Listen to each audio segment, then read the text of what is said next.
മലപ്പുറം ജില്ലക്കെതിരായിട്ട് RSSന്റെയും ജനസംഘത്തിന്റെയും വർഗീയ അജണ്ടയോടൊപ്പം ഇസ്ലാമോഫോബിക് പടർത്തുന്ന അവരുടെ രാഷ്ട്രീയ നിലപാടുകൾക്കൊപ്പം ചേർന്ന് രംഗത്ത് വന്നത് അന്നത്തെ കോഴിക്കോട് DCC സെക്രട്ടറി ആയിരുന്ന ആര്യാടൻ മുഹമ്മദും കോൺഗ്രസ് നേതാക്കന്മാരുമാണ്. അവിഭക്ത കോഴിക്കോട് ജില്ലയെ വിഭജിച്ച് മലപ്പുറം ജില്ല രൂപീകരിക്കാനുള്ള നീക്കം അന്നത്തെ EMS സർക്കാർ നടത്തിയപ്പോൾ അതിനെതിരായിട്ട് ഏറ്റവും വർഗീയമായ വികാരങ്ങൾ ഉണർത്തിക്കൊണ്ട് രംഗത്ത് വന്നത് മലപ്പുറം മറ്റൊരു മാപ്പിളസ്ഥാനാണ്, പാകിസ്ഥാനാണ്, മിനി പാകിസ്ഥാനാണ്, കുട്ടി പാകിസ്ഥാനാണ് എന്ന പ്രചരണം നടത്തിയത് ജനസംഘവും RSSകാരും. ആ പ്രചരണം ഏറ്റുപിടിച്ചതാരാണ്? ആ പ്രചരണം ഏറ്റുപിടിച്ചത് കോൺഗ്രസ്സുകാരാ.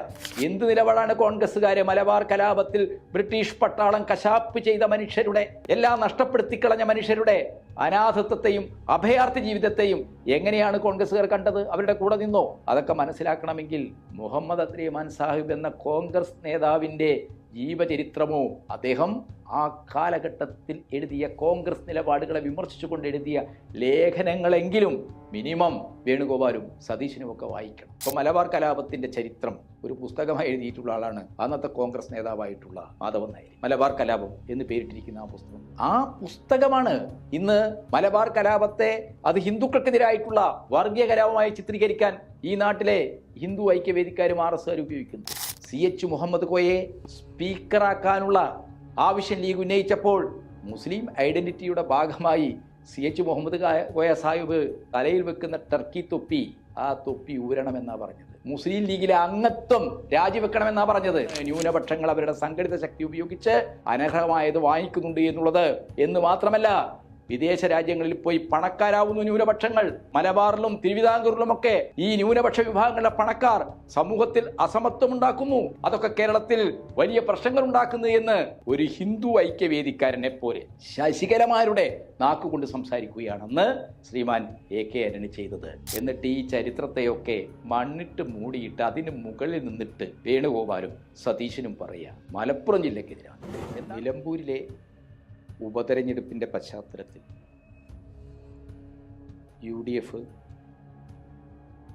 അങ്ങേയറ്റം ക്ഷുദ്രവികാരമുണർത്തുന്ന തരത്തിൽ ഇടതുപക്ഷത്തിനും കേരളത്തിൻ്റെ മുഖ്യമന്ത്രിക്കും വിശിഷ്യ CPMനുമെതിരായിട്ട് അപവാദ പ്രചരണങ്ങൾ ആരംഭിച്ചിരിക്കുകയാണ്. തീർച്ചയായിട്ടും നിലമ്പൂർ ഉപതെരഞ്ഞെടുപ്പിൽ UDF നേരിടുന്ന അനിശ്ചിതത്വവും രാഷ്ട്രീയമായ അവരുടെ പാപ്പരത്വവും മറച്ചുവെക്കാൻ വേണ്ടിയാണ് ഈ രീതിയിൽ CPMനെ മലപ്പുറം ജില്ലക്കെതിരായ പാർട്ടിയാണ്, മലപ്പുറത്തെ അപമാനിച്ച ആളാണ് മുഖ്യമന്ത്രി, മുസ്ലിം വിരുദ്ധമാണ് CPM, ഇസ്ലാമോഫോബിക്കാണ് CPM തുടങ്ങിയിട്ടുള്ള വസ്തുതകളുമായി യാതൊരു ബന്ധവുമില്ലാത്ത നുണകൾ ആവർത്തിച്ച് സത്യമാക്കാനുള്ള ഗീബൽസിയൻ തന്ത്രം AICCയുടെ ജനറൽ സെക്രട്ടറി KC വേണുഗോപാലൻ മുതൽ കേരളത്തിൻ്റെ പ്രതിപക്ഷ നേതാവായിട്ടുള്ള മിസ്റ്റർ സതീശൻ വരെ നടത്തിക്കൊണ്ടിരിക്കുന്നത്. നിലമ്പൂർ അസംബ്ലി മണ്ഡലം UDF കൺവെൻഷൻ ഉദ്ഘാടനം ചെയ്തുകൊണ്ടാണ് വളരെ നിരുത്തരവാദപരമായ പ്രസ്താവന AICCയുടെ ജനറൽ സെക്രട്ടറി ആയിരിക്കുന്ന KC വേണുഗോപാലൻ നടത്തിയത്. മുഖ്യമന്ത്രി മലപ്പുറം ജില്ലയെ അപമാനിച്ചുവെന്നും മലപ്പുറത്തിന് മുസ്ലിങ്ങൾക്കെതിരാണ് CPM എന്ന ഒരു നിലപാട് ഈ തെരഞ്ഞെടുപ്പിൽ കേന്ദ്ര വിഷയമാക്കാൻ, ജനങ്ങളെ ബാധിക്കുന്ന അവരുടെ ഭൗതിക ജീവിതവുമായി ബന്ധപ്പെട്ട ഭക്ഷണം, വസ്ത്രം, പാർപ്പിടം, വിദ്യാഭ്യാസം, ആരോഗ്യം, ക്ഷേമ ആനുകൂല്യങ്ങൾ, വികസന കാര്യങ്ങൾ, ഈ കാര്യങ്ങളൊന്നും തെരഞ്ഞെടുപ്പിൽ ചർച്ച ചെയ്യാൻ തയ്യാറാവാതെ, എന്ന് പറഞ്ഞാൽ രാഷ്ട്രീയം ചർച്ച ചെയ്യാൻ തയ്യാറാവാതെ തെരഞ്ഞെടുപ്പിനെ മതപരമായ അസാമുദായികമായ ഒരു തലത്തിലേക്ക് കൊണ്ടുപോകാനുള്ള അങ്ങേയറ്റ ഹീനമായ, അങ്ങേയറ്റം അപലപനീയമായ ഒരു നിലപാടിൽ നിന്നുകൊണ്ടാണ് CPM മലപ്പുറം ജില്ലക്കെതിരാണ്, മുഖ്യമന്ത്രി മലപ്പുറത്തെ അപമാനിച്ചു എന്നൊക്കെയുള്ള പ്രസ്താവന നടത്തുന്നത്. ഈ ആരോപണത്തിന് എന്ത് അടിസ്ഥാനമാണുള്ളത്? നമുക്കെല്ലാവർക്കും അറിയാം, 1967 EMS സർക്കാർ സപ്തകക്ഷി മന്ത്രിസഭയാണ് മലപ്പുറം ജില്ല രൂപീകരണത്തിന് നേതൃത്വം കൊടുത്തത്. അവിഭക്ത കോഴിക്കോട് ജില്ലയെ വിഭജിച്ച് മലപ്പുറം ജില്ല രൂപീകരിക്കാനുള്ള നീക്കം അന്നത്തെ EMS സർക്കാർ നടത്തിയപ്പോൾ അതിനെതിരായിട്ട് ഏറ്റവും വർഗീയമായ വികാരങ്ങൾ ഉണർത്തിക്കൊണ്ട് രംഗത്ത് വന്നത് മലപ്പുറം മറ്റൊരു മാപ്പിള സ്ഥാനാണ്, പാകിസ്ഥാനാണ്, മിനി പാകിസ്ഥാനാണ്, കുട്ടി പാകിസ്ഥാനാണ് എന്ന പ്രചരണം നടത്തിയത് ജനസംഘവും RSSകാരുമാണ്. ആ പ്രചരണം ഏറ്റുപിടിച്ചതാരാണ്? ആ പ്രചരണം ഏറ്റുപിടിച്ചത് കോൺഗ്രസ്സുകാരാ. ജനസംഘത്തിന് കേരള നിയമസഭയിൽ അംഗങ്ങളില്ലല്ലോ, അന്നുമില്ല ഇന്നുമില്ല. BJPക്കില്ല ഇന്ന്, അന്ന് ജനസംഘത്തിനില്ല. എന്നാൽ ജനസംഘത്തിന് വേണ്ടി മലപ്പുറം ജില്ല മറ്റൊരു കുട്ടി പാകിസ്ഥാനാകും എന്ന കാര്യം കേരള നിയമസഭയിൽ EMS സർക്കാരിനെതിരായി ഉന്നയിച്ചത് കോൺഗ്രസ് അംഗങ്ങളായിരുന്നു. KC വേണുഗോപാലിൻ്റെയും VD സതീശൻ്റെയും മുൻഗാമികളായ കോൺഗ്രസ് അംഗങ്ങളായിരുന്നു.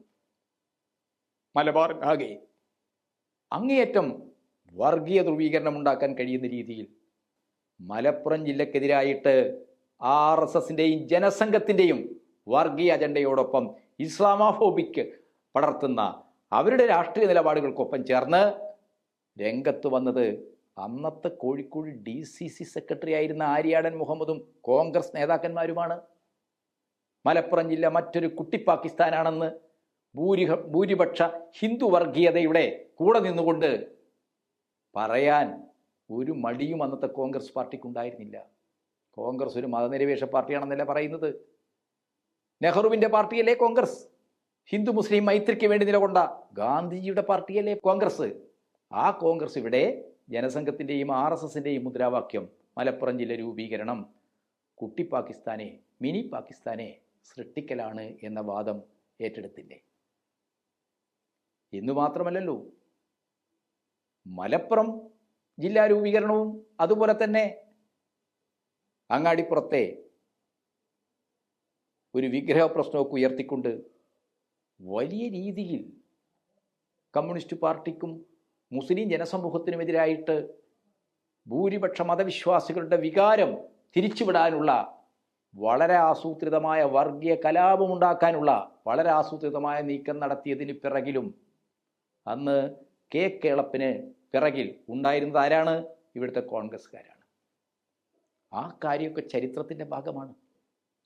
1921 മലബാർ കലാപം ചൂണ്ടിയാണല്ലോ മലബാറിലെ മാപ്പിള കലാപകാരികൾ, മലബാറിലെ മുസ്ലിം രാഷ്ട്രം ഉണ്ടാക്കാൻ ഇറങ്ങി പുറപ്പെട്ടവർ എന്നൊക്കെ രീതിയിൽ മുസ്ലിം വിരുദ്ധത പടർത്താൻ ശ്രമിച്ചത്. മലബാർ കലാപം ഹിന്ദു വംശഹത്യയാണ് എന്ന ഒരു നറേഷൻ ആരാ ഉണ്ടാക്കിയത്? British civil ഉദ്യോഗസ്ഥന്മാരാണ്. ഹിച്ചുകോക്കിനെ പോലുള്ള പോലീസ് ഉദ്യോഗസ്ഥന്മാരുടെയും അതുപോലെ തന്നെ ബ്രിട്ടീഷ് ഗസറ്റിയറിലെ വിവരങ്ങളും ഉദ്ധരിച്ചുകൊണ്ടാണ് മലബാർ കലാപം ഒരു ഹിന്ദു വിരുദ്ധ കലാപമാണ് എന്ന്. പക്ഷെ മലബാർ കലാപത്തിൽ അന്തർഹിതമായിരിക്കുന്ന വർഗ പ്രശ്നങ്ങളെ, വർഗസമരപരമായ പ്രശ്നങ്ങളെ മുന്നിൽ കൊണ്ടുവരികയും കർഷകരുടെ, പാവപ്പെട്ട പണിയെടുക്കുന്ന മനുഷ്യരുടെ ജന്മിത്വത്തിന്, സാമ്രാജ്യത്തിനെതിരായിട്ടുള്ള വികാരമാണ്, അവരുടെ പ്രതിഷേധമാണ് മലബാർ കലാപത്തിലൂടെ പ്രകടമാക്കപ്പെട്ടത് എന്ന കാര്യം മലബാർ കലാപത്തെ അതിനെ നിർണയിച്ച വർഗബന്ധങ്ങളിൽ, വർഗശക്തികളിൽ വിശദീകരിച്ചത് അതൊരു വർഗീയ കലാപമല്ല, അത് മുസ്ലിങ്ങളുടെ ഹിന്ദുക്കൾക്കെതിരായിട്ടുള്ള ഏതെങ്കിലും രീതിയിലുള്ള കലാപമല്ല എന്ന് സ്ഥാപിച്ചത് കമ്മ്യൂണിസ്റ്റ് പാർട്ടിയാണ്. പക്ഷെ RSS ഉൾപ്പെടെയുള്ള ഇന്ത്യയിലെ വർഗീയവാദികൾ മലബാർ കലാപത്തെയും അതിന് നേതൃത്വം കൊടുത്ത വാര്യൻ കുന്നിനെയും ആലി മുസലിയാറേയും ഒക്കെ തന്നെ ഇസ്ലാമിക ഭീകരവാദികളായി അവതരിപ്പിക്കാൻ അവർക്ക് കഴിഞ്ഞത് എന്തുകൊണ്ടാണ്? കോൺഗ്രസിൻ്റെ നിലപാട് കൊണ്ടാണ്. ഇപ്പോൾ മലബാർ കലാപത്തിൻ്റെ ചരിത്രം ഒരു പുസ്തകമായി എഴുതിയിട്ടുള്ള ആളാണ് അന്നത്തെ കോൺഗ്രസ് നേതാവായിട്ടുള്ള മിസ്റ്റർ മാധവൻ നായർ.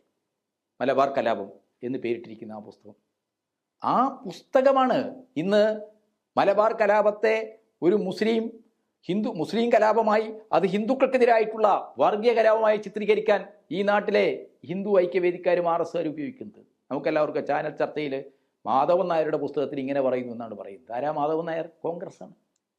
അപ്പം മലബാർ കലാപത്തെ ഒരു വർഗീയ കലാപമാക്കി അത് ഹിന്ദുക്കൾക്കെതിരായിട്ടുള്ള മുസ്ലിങ്ങളുടെ വംശഹത്യാ നീക്കമായി ചിത്രീകരിച്ചത് കോൺഗ്രസ്സുകാർ തന്നെയാണ്. ആ കോൺഗ്രസ്സുകാരും ജനസംഘം RSSകാരും ചേർന്നുകൊണ്ടാണ് മലബാർ കലാപം മുസ്ലിങ്ങളുടെ ഹിന്ദുവിരുദ്ധ കലാപമാണ് എന്ന നറേഷൻ ഉണ്ടാക്കിയത്. ഇതൊക്കെ നമ്മുടെ ചരിത്രമാണ്. ഇപ്പോൾ മലബാർ കലാപവുമായി ബന്ധപ്പെട്ടുകൊണ്ട് ഏറ്റവും വിശ്വസനീയമായ ഒരു സംഭവം, തൂരിലെ കിണറ്റിൽ 36 ഹിന്ദുക്കളെ വെട്ടിയിട്ടു കലാപകാരികളെന്ന്. എന്താ വസ്തുത? സത്യസന്ധമായ എല്ലാ ചരിത്ര പഠനങ്ങളും ചൂണ്ടിക്കാണിച്ചിട്ടുള്ളത് 8 പേരെയാണ്. അതും എന്താണ്, ബ്രിട്ടീഷുകാരുടെ ഒറ്റുകാരായി തീർത്ത, മതം നോക്കിയല്ല. കലാപത്തെ, മലബാർ വിപ്ലവത്തെ ഒറ്റിക്കൊടുത്ത മുസ്ലിങ്ങൾ ഉൾപ്പെടെയുള്ള ആളുകളെയാണ് വിപ്ലവ കൗൺസിൽ വിചാരണ ചെയ്ത് ശിക്ഷ വിധിച്ചത്, 8 പേരുടെ. പക്ഷേ എന്താണ്, RSS ഉൾപ്പെടെയുള്ള സംഘടനകളാണ് 36 പേരെ. എവിടുന്നാണ് ഈ വിവരം കിട്ടിയത്? മലബാർ കലാപത്തിൻ്റെ കാലത്ത് ജീവിച്ച കോൺഗ്രസ് നേതാവായ കെ മാധവൻ നായർ അദ്ദേഹത്തിൻ്റെ പുസ്തകത്തിൽ 34 പേരെ വെട്ടിയിട്ടു എന്നാണ് എഴുതിയിരിക്കുന്നത്. ഇതൊക്കെ ഉദ്ധരിച്ചുകൊണ്ടാണ്, ഇതാ മാധവൻ നായർ പോലും പറയുന്നു എന്ന് പറഞ്ഞുകൊണ്ട് RSSകാർ മലബാർ കലാപം ഹിന്ദു വിരുദ്ധ മുസ്ലിം കലാപമാണ്, ഹിന്ദുക്കളെ കശാപ്പ് ചെയ്ത കലാപമാണ് എന്ന് വരുത്തി തീർക്കുന്നത്. ചരിത്രത്തിലെ ഒരിക്കലും മാപ്പ് കൊടുക്കാനാവാത്ത മലബാർ വിപ്ലവകാരികളോട് നമ്മുടെ ദേശീയ സ്വാതന്ത്ര്യ സമര ചരിത്രത്തിലെ ഏറ്റവും ശക്തമായ ആ ബഹുജന മുന്നേറ്റത്തെ വർഗീയ കലാപമായി, മാപ്പിള കലാപമായി ചിത്രീകരിക്കുന്നതിന് പിറകില് കോൺഗ്രസിന് പ്രധാനപ്പെട്ട പങ്കുണ്ട്. മലബാർ കലാപത്തിൽ എത്രയോ പേർ നിഷ്ഠൂരമായി കൊല ചെയ്യപ്പെട്ടു, എത്രയോ കുടുംബങ്ങൾ അനാഥരായി, എത്രയോ കുഞ്ഞുങ്ങൾ നിരാലംബരായി, സ്ത്രീകൾ വിധവകളായി. അങ്ങനെ അനാഥരും അഭയാർത്ഥികളുമായി തീർന്ന മനുഷ്യരോട് എന്ത് നിലപാടാണ് ഇന്ത്യൻ നാഷണൽ കോൺഗ്രസ് എടുത്തത്? മലപ്പുറം ജില്ലക്ക് മുസ്ലിങ്ങൾക്ക് കമ്മ്യൂണിസ്റ്റുകാരെതിരാണെന്നൊക്കെ പറഞ്ഞു നടക്കുന്ന സതീശനും വേണുഗോപാലൊക്കെ മനസ്സിലാക്കണം, എന്ത് നിലപാടാണ് കോൺഗ്രസ്സുകാർ മലബാർ കലാപത്തിൽ ബ്രിട്ടീഷ് പട്ടാളം കശാപ്പ് ചെയ്ത മനുഷ്യരുടെ, എല്ലാം നഷ്ടപ്പെടുത്തിക്കളഞ്ഞ മനുഷ്യരുടെ അനാഥത്വത്തെയും അഭയാർത്ഥി ജീവിതത്തെയും എങ്ങനെയാണ് കോൺഗ്രസ്സുകാർ കണ്ടത്? അവരുടെ കൂടെ നിന്നോ? അതൊക്കെ മനസ്സിലാക്കണമെങ്കിൽ മുഹമ്മദ് അബ്ദുറഹ്മാൻ സാഹിബ് എന്ന കോൺഗ്രസ് നേതാവിൻ്റെ ജീവചരിത്രമോ അദ്ദേഹം ആ കാലഘട്ടത്തിൽ എഴുതിയ കോൺഗ്രസ് നിലപാടുകളെ വിമർശിച്ചുകൊണ്ട് എഴുതിയ ലേഖനങ്ങളെങ്കിലും മിനിമം ഈ വേണുഗോപാലും സതീശനുമൊക്കെ വായിക്കണം. 1967 മലപ്പുറം ജില്ല രൂപീകരണത്തെ എതിർത്ത ആളുകൾ, അതിനു മുമ്പ് കേരളത്തിൽ കുപ്രസിദ്ധമായ വിമോചന സമരത്തിലൂടെ കമ്മ്യൂണിസ്റ്റ് പാർട്ടിയെ ഇല്ലാതാക്കി, EMS ഗവൺമെന്റിനെ ഇല്ലാതാക്കി, അട്ടിമറിച്ചു. EMS ഗവൺമെന്റ് അധികാരത്തിൽ വന്ന് കേരളത്തിൽ വിപ്ലവകരമായ ഭൂപരിഷ്കരണം നടപ്പാക്കി.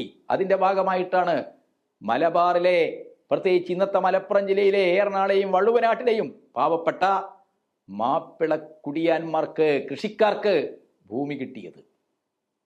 മലപ്പുറം ഉൾപ്പെടെയുള്ള മലബാറിൻ്റെ ഇന്നത്തെ സാമൂഹ്യ പുരോഗതിക്ക്, മനുഷ്യരുടെ ജീവിതത്തിലുണ്ടാക്കിയ മാറ്റത്തിന് അസ്ഥിവാരമിട്ടത് 57 EMS കൊണ്ടുവന്ന ഭൂപരിഷ്കരണ നിയമമാണ്.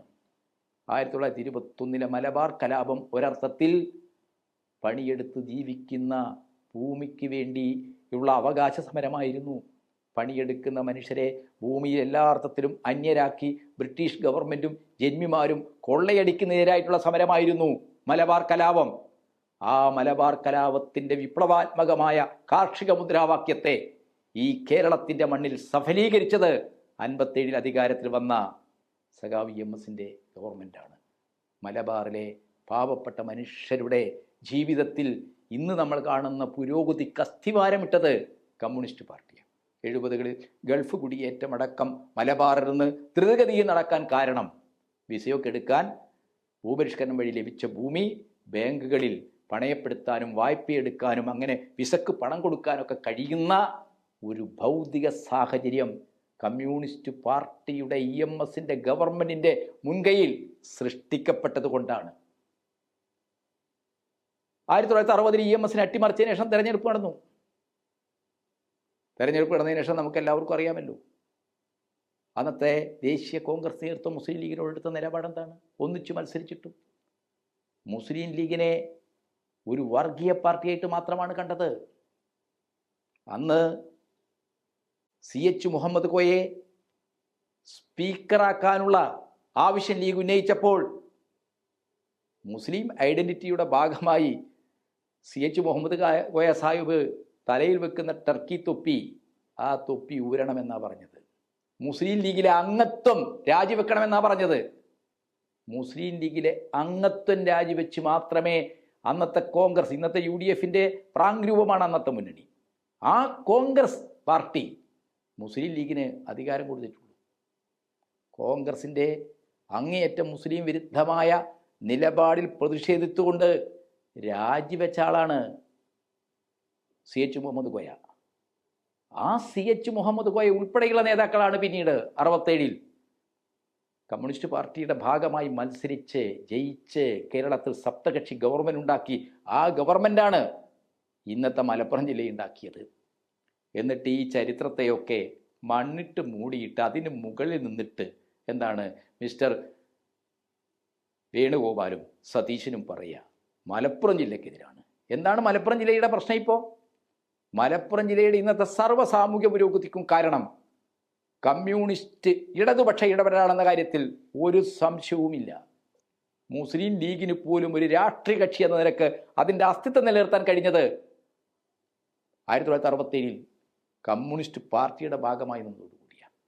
മുസ്ലിം ലീഗിലെ സമ്പന്നവർഗ താല്പര്യം സംരക്ഷിക്കുന്ന ആളുകൾ കമ്മ്യൂണിസ്റ്റ് പാർട്ടിയുടെ നയത്തോട് യോജിച്ചു പോകാൻ പറ്റാത്തതുകൊണ്ടാണ്.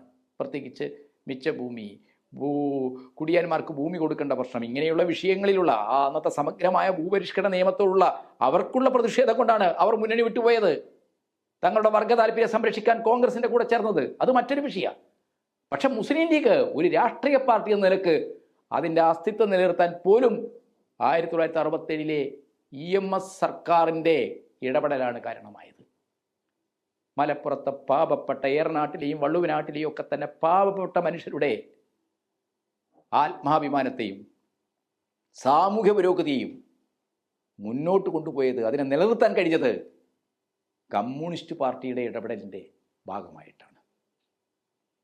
1990-കൾക്ക് ശേഷം നമുക്കറിയാം ഈ രാജ്യത്ത് കോൺഗ്രസ് പാർട്ടി നിയോ ലിബറൽ നയങ്ങൾ അംഗീകരിച്ച് ആഗോളവൽക്കരണത്തിൻ്റെ പാതയിലൂടെ സഞ്ചരിച്ചപ്പോൾ അതിനെതിരായി ഉയർന്നു വരുന്ന ജനകീയ മുന്നേറ്റങ്ങളെ തടഞ്ഞു നിർത്താനല്ലേ ചരിത്ര പ്രസിദ്ധമായ അയോധ്യയിലെ ബാബരി മസ്ജിദ് പൊളിച്ചത്, ബാബരി മസ്ജിദ് തർക്കപ്രശ്നമാക്കിയത്? ബാബരി മസ്ജിദ് തർക്കപ്രശ്നമാക്കുന്നതിനും അതിൻ്റെ ഇന്ത്യൻ മതനിരപേക്ഷതയുടെ പ്രതീകം പോലെ ഉയർന്നു നിൽക്കുന്ന അയോധ്യയിലെ ആ പള്ളിയുടെ 3 കുംഭഗോപുരങ്ങളും നിഷ്കരണം തകർക്കാൻ, ആ പള്ളി പൊളിച്ചു കളയാൻ സംഘപരിവാറിന് എല്ലാവിധ ഒത്താശയും ചെയ്തു കൊടുത്തത് UP-യിലെയും കേന്ദ്രത്തിലെയും കോൺഗ്രസ് ഗവൺമെൻറ് ആയിരുന്നു. UP-യിലെ നാരായൺ ND തിവാരിയുടെ ഗവൺമെൻറ്, അതേപോലെ തന്നെ കേന്ദ്രത്തിൽ മിസ്റ്റർ നരസിംഹറാവുവിൻ്റെ ഗവൺമെൻറ്. രാജീവ് ഗാന്ധി ഇന്ത്യയുടെ പ്രധാനമന്ത്രിയായിരിക്കുന്ന സമയത്താണ് ബാബരി മസ്ജിദ് തർക്കപ്രശ്ന രഥയാത്രകളിലൂടെ ഉയർത്തിയത്. രഥയാത്രകളിലൂടെ ബാബരി മസ്ജിദ് തർക്കപ്രശ്നമാക്കാനും വർഗീയ ധ്രുവീകരണം രാജ്യത്തുണ്ടാക്കാനുമുള്ള നീക്കങ്ങൾ RSSും BJPയും നടത്തിയപ്പോൾ അതിനെ പ്രതിരോധിക്കാൻ കോൺഗ്രസ് തയ്യാറായില്ല. RSSന്റെ ഇംഗിതമനുസരിച്ച് പ്രവർത്തിച്ചു. 1986 ഫൈസാബാദിലെ ഒരു കോടതി വിധിയെ നിമിത്തമാക്കി 1949-ൽ തർക്കഭൂമിയാണെന്ന് പറഞ്ഞ് പൂട്ടിയിട്ട പള്ളി ഹിന്ദുത്വ ശക്തികൾക്ക് തുറന്നു കൊടുത്തത് രാജീവ് ഗാന്ധി ഇന്ത്യയുടെ പ്രധാനമന്ത്രിയായിരിക്കുന്ന കാലത്ത്. 1989-ൽ പള്ളിക്കകത്ത് രാമക്ഷേത്ര നിർമ്മാണത്തിനുള്ള ശിലാന്യാസത്തിന് അനുവാദം കൊടുത്തത് രാജീവ് ഗാന്ധി എന്ന കോൺഗ്രസ് നേതാവ് ഇന്ത്യയുടെ പ്രധാനമന്ത്രിയായിരിക്കുന്ന കാലത്താണ്.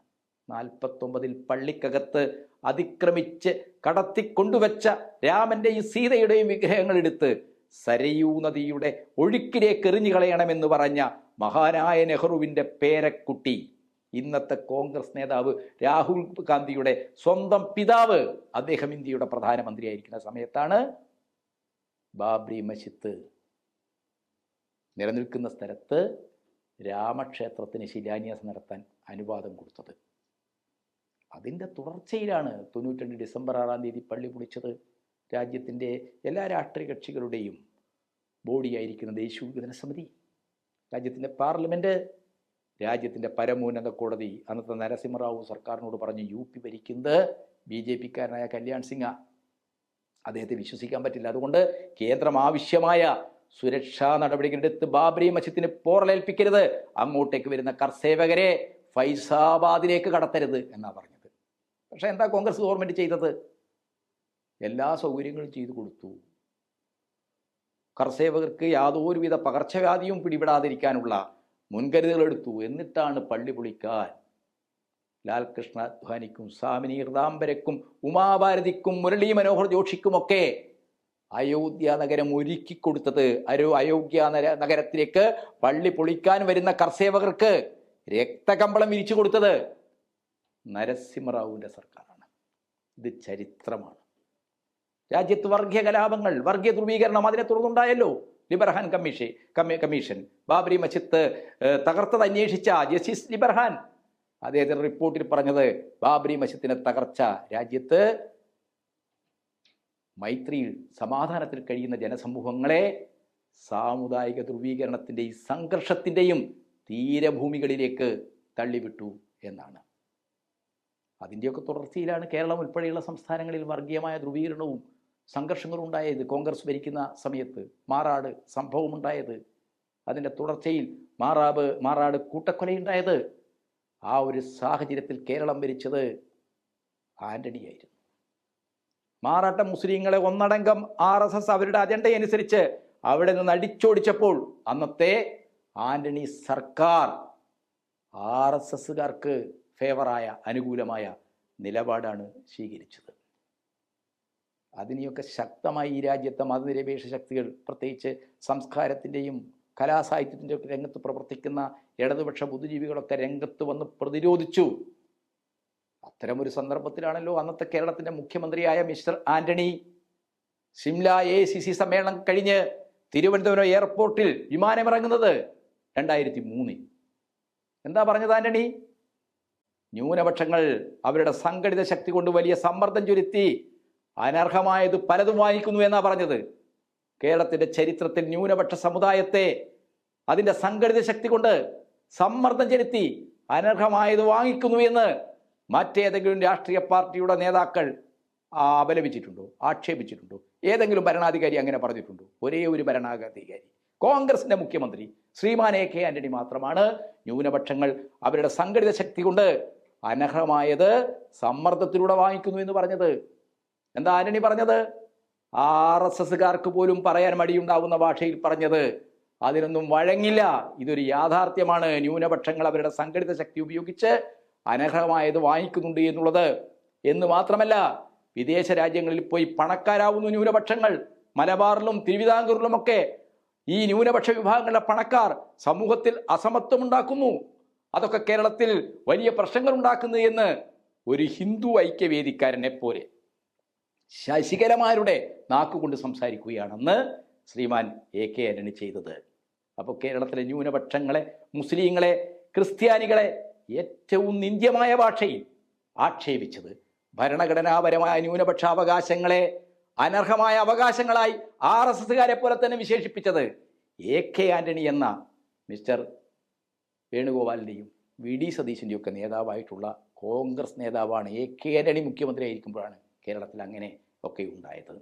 ഇപ്പോൾ കേരളത്തിൻ്റെ മുഖ്യമന്ത്രിയായിരിക്കുന്ന പിണറായി വിജയൻ മലപ്പുറം ജില്ലയെ ആക്ഷേപിച്ചു എന്ന ഒരു നെറേഷൻ ഉണ്ടാക്കാനുള്ള വളരെ ആസൂത്രിതമായ ശ്രമങ്ങളിലാണ് UDF നേതാക്കളും അവരോടൊപ്പം നിൽക്കുന്ന ചില മാധ്യമങ്ങളും. എന്താണ് വസ്തുത?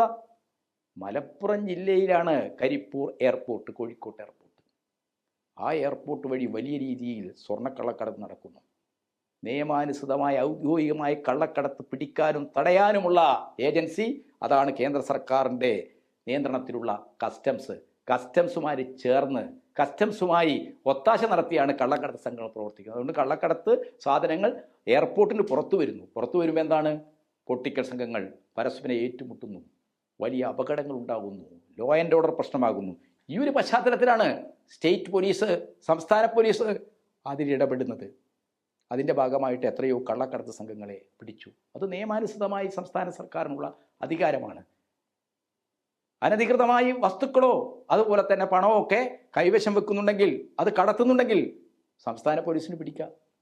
എന്താ PV അൻവർ പറഞ്ഞത്? PV അൻവറെ ഏറ്റെടുത്തുകൊണ്ടാണല്ലോ സതീശനും മിസ്റ്റർ വേണുഗോപാലും ഒക്കെ രംഗത്ത് വന്ന്. ഇപ്പോൾ PV അൻവർ അവരുടെ കൂടെ ഇല്ല. എന്താ PV അൻവർ പറഞ്ഞത്? പോലീസിന് എന്താ അധികാരം എന്നാ ചോദിച്ചത് കസ്റ്റംസിന്. പോലീസിന് അധികാരമുണ്ട് ഏത് നിയമവിരുദ്ധ പ്രവർത്തനവും തടയാൻ. പക്ഷേ പിടിക്കപ്പെടുന്ന സ്വർണം കസ്റ്റംസിനെയല്ല ഏൽപ്പിക്കേണ്ടത്. PV അൻവർ പറഞ്ഞ് കസ്റ്റംസിനെ ഏൽപ്പിക്കണമെന്നാ. കസ്റ്റംസിനെയല്ല, നിയമം അനുസരിച്ച് ആരെയാണ് ക്രിമിനൽ നടപടി നിയമം അനുസരിച്ച് ഏൽപ്പിക്കേണ്ടത്? സ്ഥലത്തെ ആ പോലീസ് സ്റ്റേഷൻ്റെ യൂറിഷ്യത്തിൽ വരുന്ന മജിസ്ട്രേറ്റിനെയാണ്. അതാണ് സംഭവിച്ചത്. കോഴിക്കോട് എയർപോർട്ടുമായി ബന്ധപ്പെട്ട് നടക്കുന്ന വിപുലമായ കള്ളക്കടത്തിനെ, അതുമായി ബന്ധപ്പെട്ടുണ്ടാകുന്ന സാമൂഹ്യ സംഘർഷങ്ങളെ, ക്രമസമാധാന പ്രശ്നങ്ങളെ, ഇതിനെക്കുറിച്ചാണ് മുഖ്യമന്ത്രി സംസാരിച്ചത്. അതെങ്ങനെയാണ് മലപ്പുറം ജില്ലക്കാവുന്നത് എതിരാവുന്നത്? ദേശീയ തലത്തിലുള്ളൊരു പത്രം തെറ്റായി റിപ്പോർട്ട് ചെയ്തു, മുഖ്യമന്ത്രി അത് തിരുത്തിച്ചു. ആ പത്രം ആ കാര്യത്തിൽ മുഖ്യമന്ത്രിയോട് മാപ്പ് പറഞ്ഞു. പക്ഷേ എന്താണ്, ഒരു അസത്യത്തെ വീണ്ടും വീണ്ടും ആവർത്തിച്ച് സത്യമാക്കാമെന്ന ഗീബൽസ്യൻ തന്ത്രമാണ്. രാഷ്ട്രീയമായി അങ്ങേയറ്റം പാപ്പരത്വം, ആശയപരമായ പാപ്പരത്വം നേരിടുന്ന കോൺഗ്രസ്സുകാര് ഈ തെരഞ്ഞെടുപ്പിൽ പ്രയോഗിക്കുന്നത്. അതിൻ്റെ ഭാഗമായിട്ടാണ് ഇപ്പോൾ നമ്മൾ കാണുന്ന ഈ ബഹളങ്ങളൊക്കെ. നിജസ്ഥിതി എന്താണ്, വസ്തുത എന്താണ്, ചരിത്രം എന്താണ് എന്ന് മലബാറിലെ ജനങ്ങൾക്ക് നന്നായിട്ടറിയാം. എന്നും RSS അജണ്ടയിൽ നിന്നുകൊണ്ട് ഇസ്ലാമോഫോബിയ പടർത്തിയിട്ടുള്ളത് കോൺഗ്രസിൻ്റെ നേതാക്കളാണ്. അതാണ് ചരിത്രം നമുക്ക് നൽകുന്ന ഏറ്റവും പ്രധാനപ്പെട്ട വിവരം. ആ ചരിത്രത്തെ സാക്ഷ്യപ്പെടുത്തിക്കൊണ്ട് മലബാറിലെ ജനങ്ങൾക്ക്, ഇടതുപക്ഷ പ്രവർത്തകർക്ക് ഉറപ്പിച്ചു പറയാം, ഇത്തരത്തിലുള്ള വ്യാജ പ്രചരണങ്ങളൊന്നും നിലമ്പൂരിലെ ജനങ്ങൾക്ക് മുമ്പിൽ വിലപ്പോവില്ല. നിലമ്പൂരിൽ ഇടതുപക്ഷത്തെ പ്രതിനിധീകരിക്കുന്ന സ്ഥാനാർത്ഥി സഖാവ് M. സ്വരാജ് ഗസയിലെ ഇസ്രയേലിൻ്റെ ക്രൂരമായ മിസൈൽ ആക്രമണങ്ങളിലും ബോംബ് സ്ഫോടനങ്ങളിലും ഇല്ലാതാക്കപ്പെടുന്ന കുഞ്ഞുങ്ങൾക്ക് വേണ്ടി സംസാരിക്കുന്ന ആളാണ്. യുദ്ധത്തിൻ്റെ പേരിൽ വിനാശങ്ങൾ വിതച്ച് മനുഷ്യരെ അനാഥരും അഭയാർത്ഥികളുമാക്കുന്ന സാമ്രാജ്യത്വ സംസ്കാരത്തിനെതിരായിട്ട് സംസാരിക്കുന്ന ആളാണ്. ഈ ലോകത്ത് നീതി നിഷേധിക്കപ്പെടുന്ന എല്ലാ ന്യൂനപക്ഷങ്ങളുടെയും അവകാശങ്ങൾക്ക് വേണ്ടി ഭരണകൂടത്തിൻ്റെ പ്രത്യയശാസ്ത്രമായ ഭൂരിപക്ഷതാവാദത്തിന്, അത് ഇസ്രയേലിൽ സയനിസമാണെങ്കിൽ ഇന്ത്യയിൽ ഹിന്ദുത്വമാണ്, അമേരിക്കയിൽ അത് ആംഗ്ലോ സാക്സൺ കുടിയേറ്റ വിരുദ്ധ വംശീയതയാണ്. ഇതിനൊക്കെ എതിരായിട്ട് ശക്തമായ നിലപാട് സ്വീകരിക്കുന്ന ഇടതുപക്ഷത്തിൻ്റെ പ്രതിനിധിയെ രാഷ്ട്രീയമായി നേരിടാനാവാതെ കോൺഗ്രസ് പാർട്ടിയും UDFും തെറ്റായ അപവാദ പ്രചരണങ്ങൾ നടത്തുകയാണ്, ഗീബൽസ്യൻ തന്ത്രങ്ങൾ പയറ്റുകയാണ്.